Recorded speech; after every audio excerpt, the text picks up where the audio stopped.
Hello friends, I hope आप सभी अच्छे होंगे। मैं अंशुल शुक्ला आप सभी के लिए लेकर आया हूं करंट अफेयर की क्लास, जिसमें कि हम राष्ट्रीय व अंतर्राष्ट्रीय सभी न्यूज़ को कवर करेंगे और उनकी एनालिसिस करेंगे, जहां पर भी हम स्टैटिक जीके को भी यहां पर कवर करेंगे।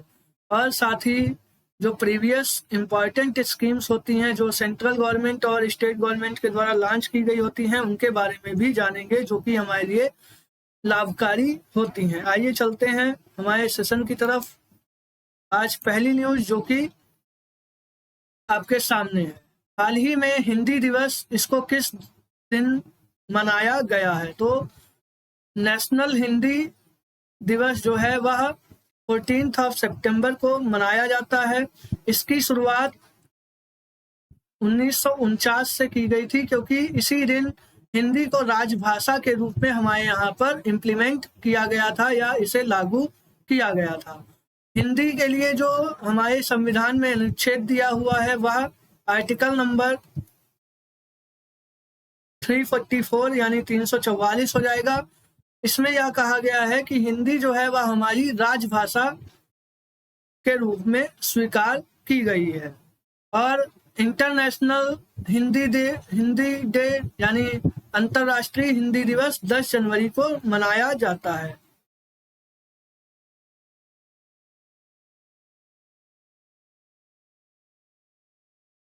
इसी के साथ यहाँ पे आपको बता दें कि जो 5 सितंबर दिया हुआ है, इसको हम टीचर्स डे के रूप में भी सेलिब्रेट करते हैं। इस दिन का आयोजन डॉक्टर सर्वपल्ली राधाकृष्णन के जन्म दिवस के उपलक्ष्य में किया जाता है, और साथ ही इसे इंटरनेशनल चैरिटी डे के रूप में भी सेलिब्रेट किया जाता है, क्योंकि यह मदर टेरेसा का मृत्यु, इस दिन मदर टेरेसा की डेथ हुई थी, जिसको हम इंटरनेशनल चैरिटी डे के रूप में सेलिब्रेट करते हैं। और साथ ही एक डेट लिखी हुई है 22 मार्च, तो इस दिन हम इंटरनेशनल वाटर डे के रूप में इसको सेलिब्रेट किया जाता है, इंटरनेशनल वाटर डे। आइए अगले क्वेश्चन की तरफ चलेंगे। कौन सी राज्य सरकार बहुविवाह पर प्रतिबंध लगाने के लिए अपनी विधानसभा में एक विधेयक को पास करेगी? यानी पॉलीगैमी सिस्टम को रोकने के लिए ऐसी कौन सी सरकार है जो अपने यहाँ पर ऑर्डिनेंस लाने जा रही है? इसका राइट आंसर हो जाएगा असम। यानी असम की सरकार के द्वारा अपने विधानसभा में बहुविवाह पर प्रतिबंध लगाने के लिए एक एक्ट को बनाया जा रहा है। सती प्रथा को 1829 में विलियम बेंटिंक के द्वारा रोककर इस पर एक्ट बनाया गया था। प्रेजेंट टाइम में जो राजस्थान है, यहाँ पर चाइल्ड मैरिज सबसे ज्यादा राजस्थान के अंदर होती हैं।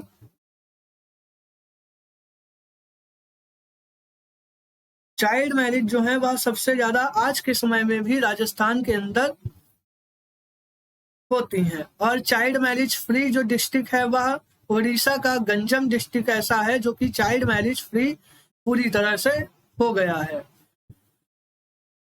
इसी के साथ यहाँ पे आगे देखेंगे, जानेंगे कि असम के अंदर जो सीएम है वह हेमंता शर्मा जी हो जाएंगे। यहाँ पर ब्रह्मपुत्र रिवर बहती है, जो कि असम की इम्पॉर्टेंट रिवर है। और यहाँ असम के अंदर ही कामाख्या मंदिर कॉरिडोर को भी डेवलप किया जा रहा है।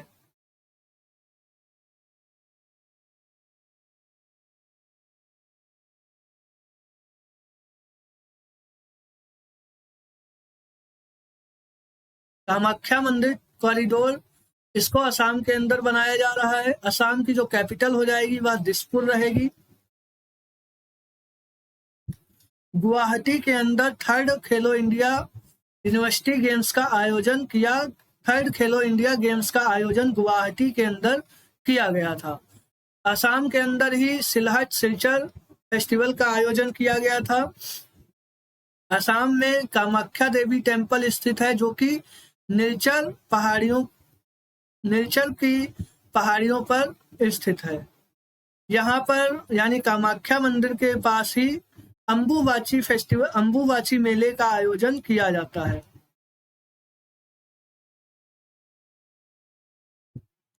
यहाँ पर असम के अंदर तेजपुर लीची को जीआई टैग दिया गया है।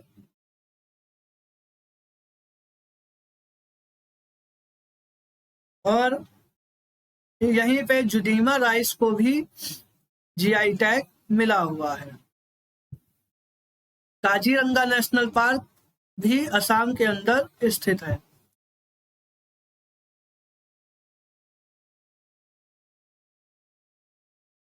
असम में जो सबसे बड़ा, विश्व का सबसे बड़ा नदी द्वीप स्थित है जिसका नाम माजुली द्वीप है। इसको अब डिस्ट्रिक्ट का दर्जा भी यहाँ पर दे दिया गया है। आइए आगे अगले क्वेश्चन की तरफ चलेंगे। गोरिल्ला ग्लास मैन्युफैक्चरिंग फैक्ट्री, इसको कहाँ पर इस्टेब्लिश किया जाएगा या इसको कहाँ पे स्थापित किया जाएगा? तो गोरिल्ला ग्लास आप सभी जानते हैं कि इसका यूज हम लोग जो फोन वगैरह होते हैं, स्मार्टफोन्स, उसमें जो गार्ड, स्क्रीन गार्ड होता है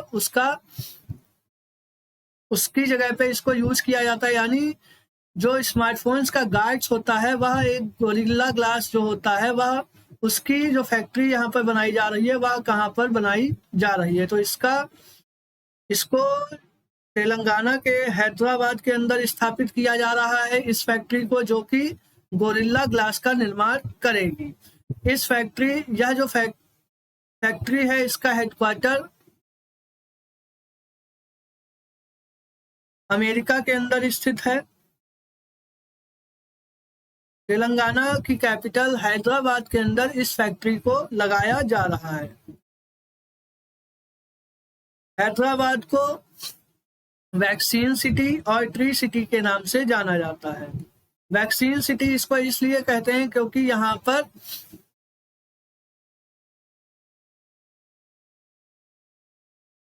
भारत बायोटेक का हेडक्वार्टर स्थित है, जिसके द्वारा कोवैक्सीन को डेवलप किया गया था। हैदराबाद को ट्री सिटी के नाम से भी जाना जाता है। यह मूसी रिवर के किनारे या मूसी नदी के किनारे पर स्थित है।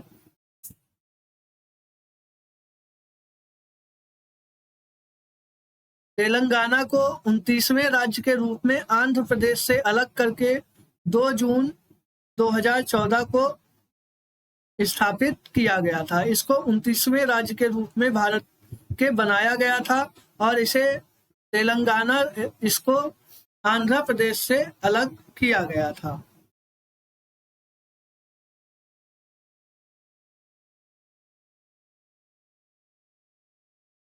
यह आप सभी को तेलंगाना का मैप दिखाई दे रहा होगा। इसकी जो कैपिटल है आप सभी को पता ही है कि हैदराबाद हो जाएगी। इसके चारों तरफ इसकी जो सीमाएं हैं तेलंगाना की, वह महाराष्ट्र, छत्तीसगढ़, उड़ीसा और आंध्र से इसका बॉर्डर शेयर करता है। यानी तेलंगाना जो राज्य है उसकी जो सीमाएं हैं वह महाराष्ट्र, छत्तीसगढ़, उड़ीसा और आंध्र से तो अलग ही हुआ है, तो इससे तो वैसे भी इसकी सीमाएं साझा होंगी। अभी कुछ समय पहले तेलंगाना के द्वारा ही अपने यहाँ पर pool roof top policy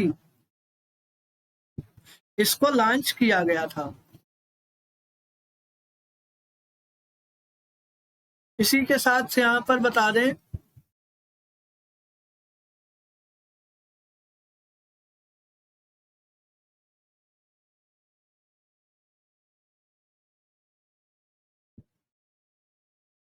Hyderabad को ट्री सिटी के नाम से जाना जाता है। और हैदराबाद में जो शासन करते थे पहले, वह निजाम्स हुआ करते थे। इसको ऑपरेशन पोलो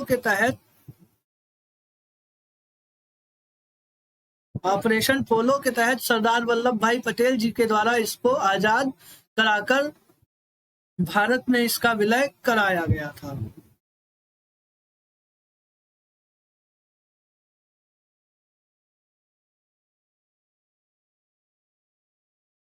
यहाँ पर 2 लेक्स स्थित हैं, निजाम सागर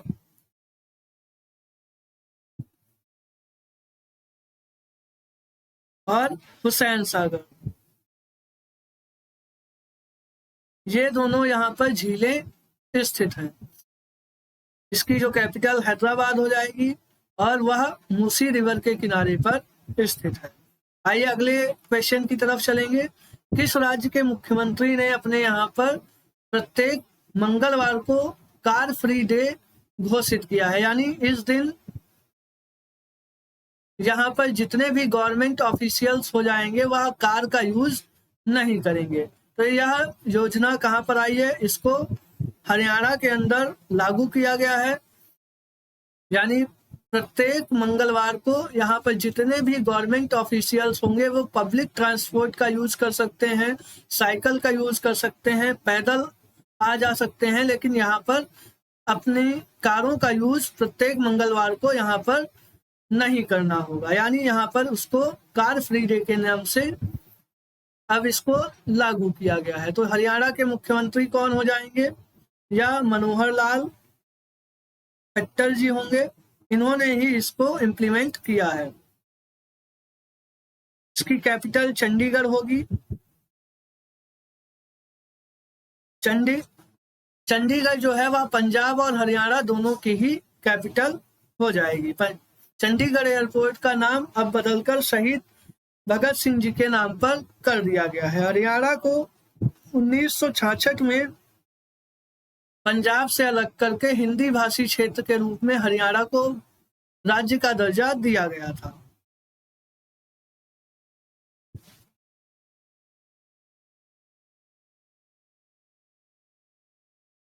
हरियाणा के अंदर हेली हब का निर्माण किया जा रहा है। यहाँ पे ग्रेन एटीएम को लॉन्च किया गया है। हरियाणा के गुरुग्राम के अंदर इंटरनेशनल सोलर अलायंस का हेडक्वार्टर भी स्थित है। हरियाणा में अभी जो एक योजना दिव्यांगों के लिए एक पोर्टल लॉन्च किया गया था, ताऊ से पूछो। इस पोर्टल को हरियाणा के सरकार के द्वारा लॉन्च किया गया था। यहाँ पर दिव्यांगों की पेंशन से रिलेटेड आप कोई भी क्वेरी यहाँ इनसे पूछ सकते हैं। और हरियाणा के अंदर ही अभी पेड़ों को पेंशन देने की सुविधा भी यहाँ पर चालू की गई है। आइए आगे चलेंगे अगले क्वेश्चन की तरफ। दिव्य कला मेला, इसका आयोजन कहाँ पर किया जाएगा? तो दिव्य कला मेला, इसका आयोजन वाराणसी उत्तर प्रदेश के अंदर किया जाएगा। वाराणसी को काशी के नाम से भी जाना जाता है और इंडिया की जो कल्चरल कैपिटल है वह वाराणसी ही कल्चरल कैपिटल के रूप में इसको जाना जाता है।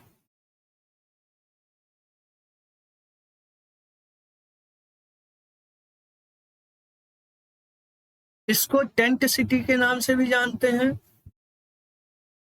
यहाँ पर रोपवे सर्विस को भी सबसे पहले शुरू किया गया था। वाराणसी जो है वह गंगा नदी के किनारे पर स्थित है।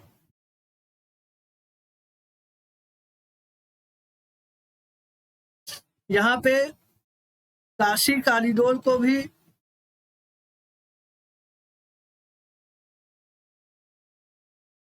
बनाया गया है, जो कि रानी अहिल्याबाई जी का ड्रीम प्रोजेक्ट था।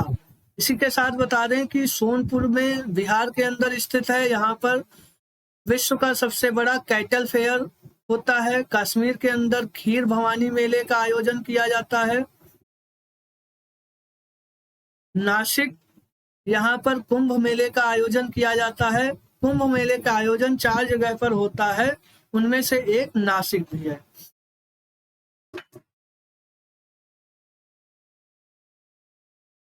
आइए अगले क्वेश्चन की तरफ चलेंगे।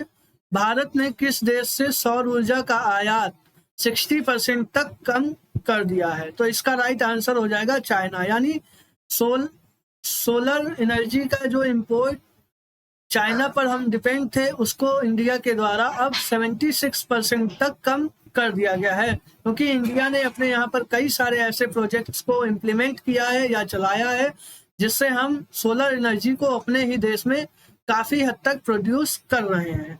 इंडिया का कार्बन फ्री का जो टारगेट है, कार्बन फ्री बनने का जो इंडिया का टारगेट है वह 2070 है, और इंडियन रेलवे के द्वारा कार्बन फ्री या कार्बन न्यूट्रलाइजेशन का जो टारगेट है वह 2030 है। यानी इंडिया कार्बन फ्री कब तक बनना चाहता है, तो इंडिया कार्बन फ्री 2070 तक बन जाएगा। अभी हाल ही में आपने देखा था कि दिल्ली के अंदर इलेक्ट्रिक बसों को चलाया गया है, लखनऊ के अंदर भी कई इलेक्ट्रिक बसों को शुरू किया गया है, लद्दाख के अंदर हाइड्रोजन बसेस को सबसे पहले इंडिया के अंदर चलाया गया,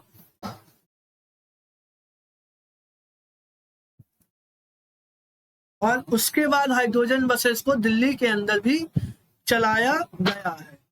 चाइना के अंदर हाइड्रोजन ट्रेन सबसे पहले एशिया के अंदर चलाई गई है। आइए अगले क्वेश्चन की तरफ चलेंगे। और इसी के साथ आपको बता दें कि एक कुसुम योजना भी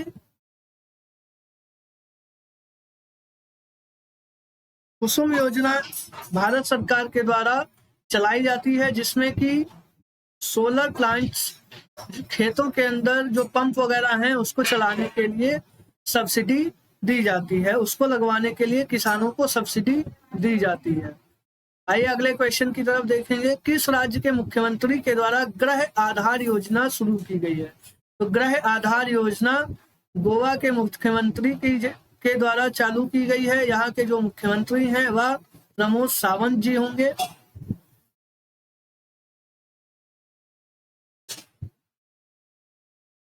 गोवा की जो कैपिटल हो जाएगी वह पणजी रहेगी।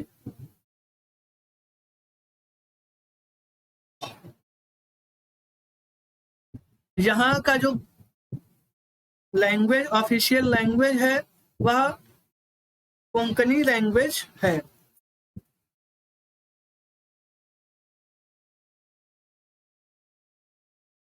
और इंग्लिश लैंग्वेज यहाँ पर ऑफिशियल लैंग्वेज हो जाएगी।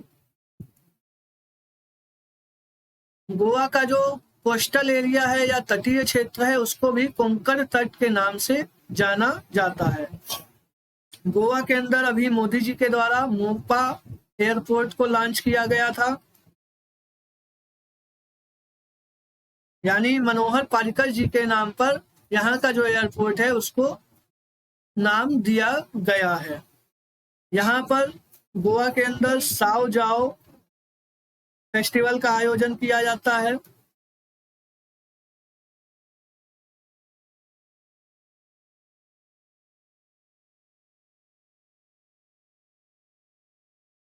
और यहाँ गोवा के अंदर अल्कोहल म्यूजियम स्थित है।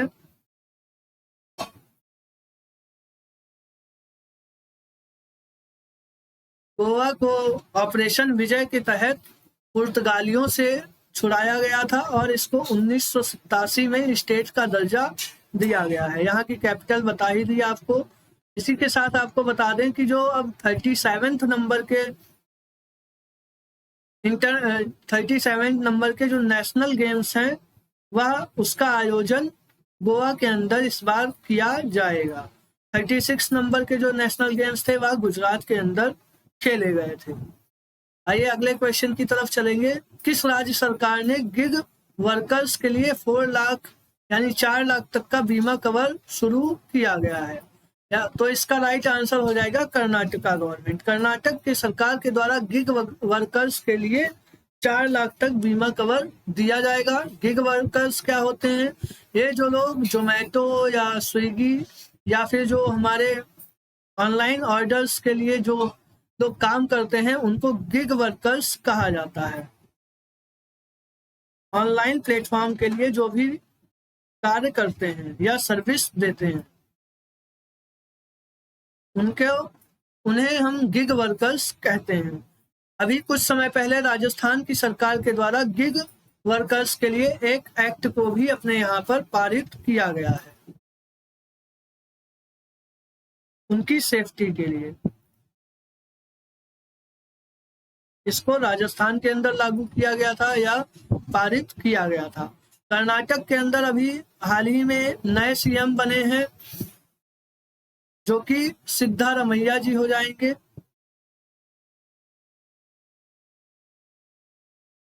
यहाँ की जो कैपिटल है वह बेंगलुरु होगी।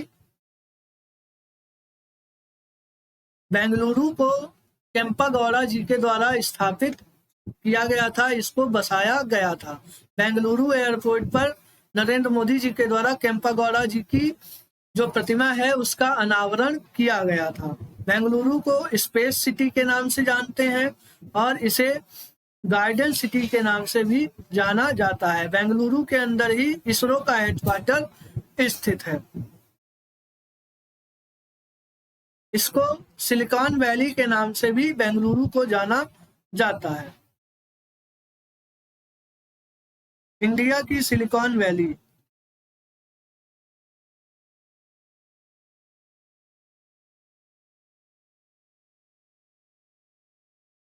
कर्नाटक के द्वारा अभी हाल ही में गृह लक्ष्मी योजना की भी शुरुआत की गई है।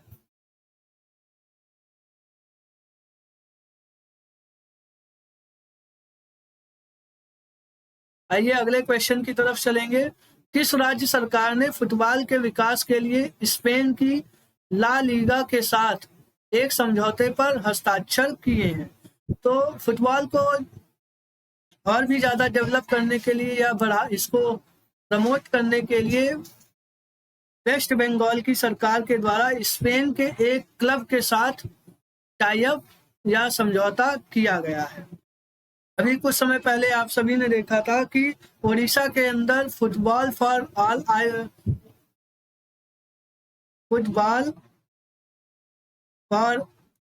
स्कीम को लॉन्च किया गया था और अरुणाचल के अंदर ग्रास रूट फुटबॉल इस स्कीम को लॉन्च किया गया है। अपने यहाँ पर फुटबॉल को और भी ज्यादा प्रमोट करने के लिए, उसे और भी ज्यादा बढ़ावा देने के लिए अब कई राज्य उसको प्रमोट, कई योजनाओं को या कई प्रोजेक्ट्स को लॉन्च करा गया है। सिक्किम के अंदर इन सबसे बड़ा फुटबॉल स्टेडियम बनाया जा रहा है भूटिया जी के नाम पर।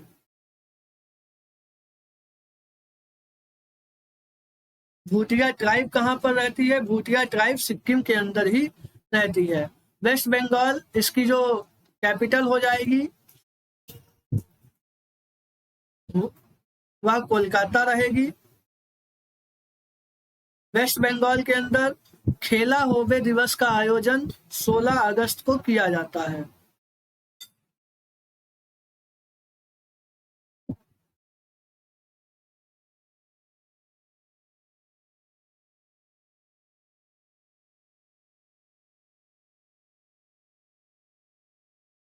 कोलकाता के अंदर ही library on boat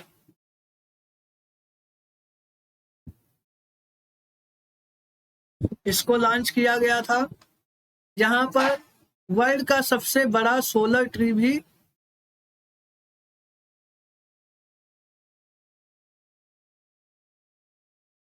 waste Bengal के अंदर ही लगाया गया है।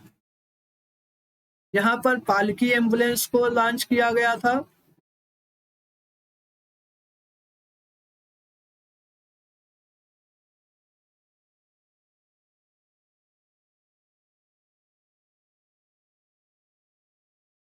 सॉरो ऑफ बंगाल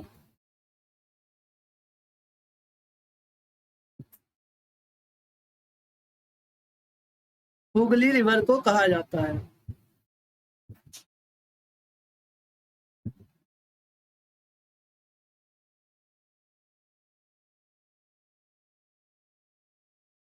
यहाँ की जो सीएम हो जाएंगी वह ममता बनर्जी जी होंगी।